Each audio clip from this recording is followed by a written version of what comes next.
Assalamualaikum warahmatullahi wabarakatuh. Lanjutan materi dinamika hidrosfer. Pada video kali ini kita akan membahas tentang konservasi air tanah dan juga konservasi daerah aliran sungai atau DAS. Kita awali dari konservasi air tanah. Yang dimaksud dengan konservasi air tanah secara singkat adalah suatu tindakan untuk melestarikan sumber daya air tanah yang tersedia.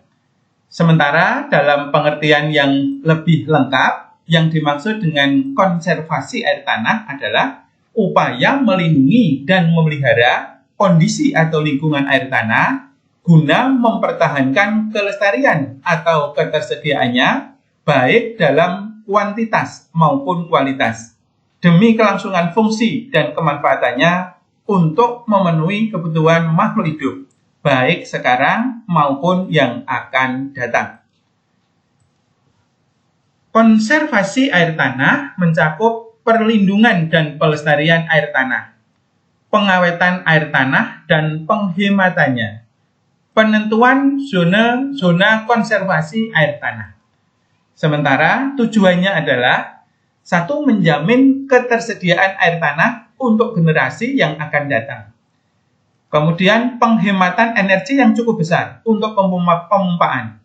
Ketika seperti ini tentu membutuhkan biaya yang sangat besar. Termasuk pengiriman dan fasilitas pengolahan air secara limbah. Tetapi ketika air tanah tersedia secara alamiah, mengalir di daerah-daerah lereng gunung yang masih asli, maka itu adalah penghematan yang sangat besar. Kemudian tujuan yang ketiga, konservasi habitat, yaitu penggunaan air tanah di samping untuk manusia, juga untuk pelestarian habitat organisme lain yang ada di alam. Jenis konservasi air tanah itu ada dua metode, metode vegetasi dan metode teknologi. Termasuk apa saja metode vegetasi? Dengan memanfaatkan tanaman atau tumbuhan. Satu, reboisasi dan penghijauan. Tujuannya supaya air tanah tersimpan di suatu kawasan yang hutannya atau tanamannya itu sangat banyak. Yang kedua, pembuatan hutan kota atau taman kota. Ini adalah hutan kota dan ini adalah taman kota.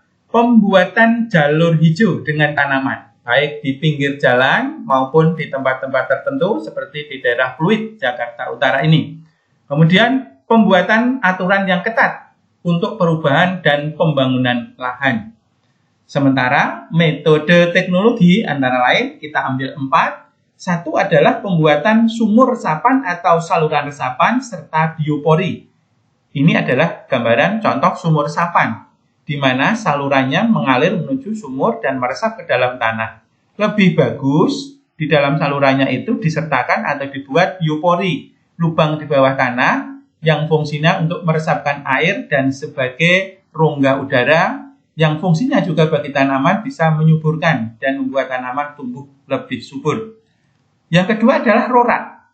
Rorak adalah pembuatan parit buntu sejajar garis kontur. Tujuannya ini adalah untuk menjebak air supaya meresap ke dalam tanah.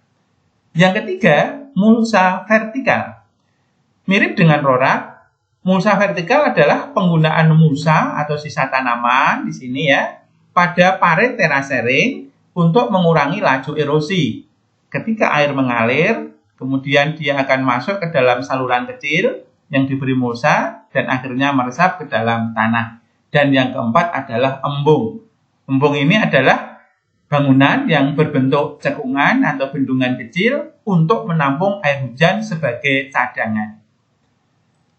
Berikutnya, upaya melestarikan air tanah oleh masyarakat antara lain. 1. Menjauhkan sampah dari sumber air tanah. Jadi kita upayakan tidak membuang sampah di tempat-tempat yang menjadi aliran air tanah. Menggunakan air tanah secara bijak. Mengurangi penggunaan zat-zat kimia. Dan juga mengikuti penyuluhan dari pemerintah serta membuat sumur resapan. Apakah yang dimaksud dengan sumur resapan itu adalah sumur yang berfungsi untuk memasukkan air ke dalam tanah. Sumur ini memiliki fungsi yang sangat banyak sekali. Antara lain, yang utama tentu meresapkan air ke dalam tanah. 2. Mengisi pori-pori tanah sehingga mencegah penurunan tanah. Yang ketiga, meningkatkan cadangan dan kualitas air tanah. Dan juga mempertahankan tinggi muka air tanah serta menjaga keseimbangan hidrologi. Kita lanjutkan konservasi daerah aliran sungai. Konservasi atau pengertian dahulu, pengertian daerah aliran sungai adalah suatu daerah yang dibatasi oleh igir-igir atau puncak bukit atau rit, dan di dalamnya terdapat suatu sungai induk dengan anak-anak sungainya. Ini adalah suatu gambaran das atau daerah aliran sungai. Ini adalah igir-igirnya, ini sungai induknya dengan anak-anak sungainya. Maka setiap air yang jatuh pada wilayah ini pada akhirnya akan menuju ke induk sungai dan ke laut. Ini adalah gambarannya, dan pengertian secara lebih lengkap adalah suatu hamparan wilayah atau kawasan yang dibatasi oleh pembatas topografi berupa punggung bukit yang berfungsi untuk menerima, mengumpulkan air hujan, sedimen, dan unsur hara, serta mengalirkannya melalui anak-anak sungai dan keluar pada satu titik, yaitu sungai induk menuju ke laut. Ini adalah suatu gambaran wilayah das atau daerah aliran sungai. Bentukan lahan di daerah das antara lain, satu adalah igir dan lembah. Ini adalah gambaran yang ada di wilayah das. Lembahnya ini atau vale, dan ini adalah igir atau punggung bukit. Yang kedua, kipas aluvial atau aluvial fan, yaitu endapan seperti kipas yang ada di daerah dataran ataupun dari sungai kecil menuju ke induk sungai. Yang ketiga, ada delta, yaitu endapan yang ada di muara sungai. 4, ada meander, kelokan atau sungai yang berkelok-kelok. Dan 5 adalah floodplain atau dataran banjir, yaitu dataran yang ada di kanan kiri sungai. Ketika air hujan melimpah, ini akan tergenang air. Komponen yang ada di dalam das itu ada 2, lingkungan fisik, terus nanti yang kedua lingkungan manusia. Lingkungan fisik meliputi bentuk wilayah seperti topologi, bentuk dari das, ada yang seperti ini, ada yang memanjang, melebar, dan di mana yang memanjang biasanya lebih landai dan yang lebih tinggi adalah justru melebar.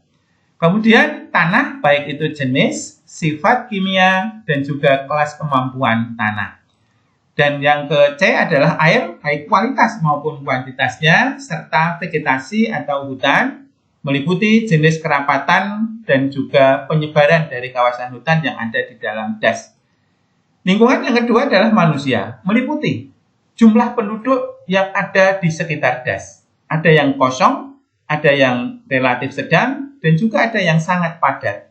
Hal ini terkait yang kedua, yaitu kebutuhan hidup dari masyarakat yang ada di sekitar das. Dan yang ketiga adalah aktivitas serta teknologi yang digunakan. Tipe konservasi das atau daerah aliran sungai terbagi menjadi 2, konservasi das di hulu. Ini tentu harus lebih istimewa, kita amankan.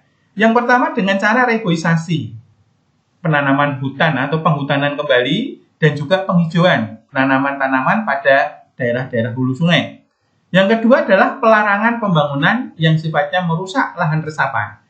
Kemudian larangan penambangan, dan juga pembuatan aturan hukum untuk pelestariannya. Sementara konservasi das hilir meliputi yang pertama adalah menjaga kebersihan dari sampah.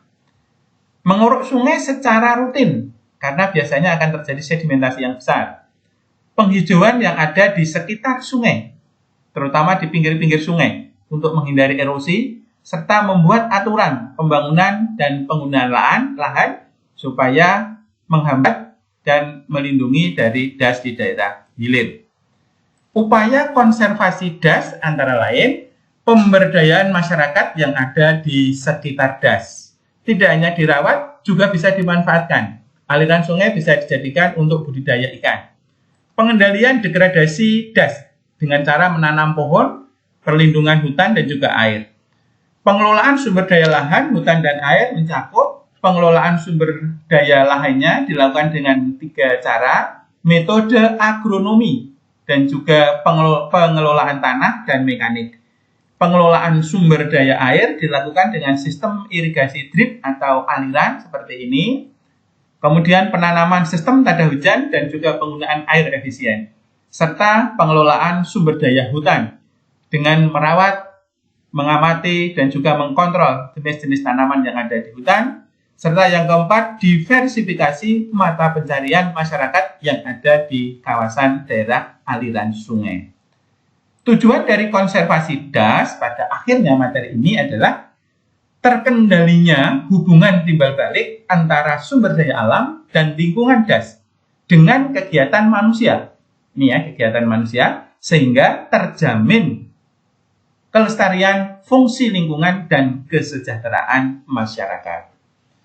Terima kasih atas perhatiannya. Mohon maaf segala kekurangan. Wassalamualaikum warahmatullahi wabarakatuh.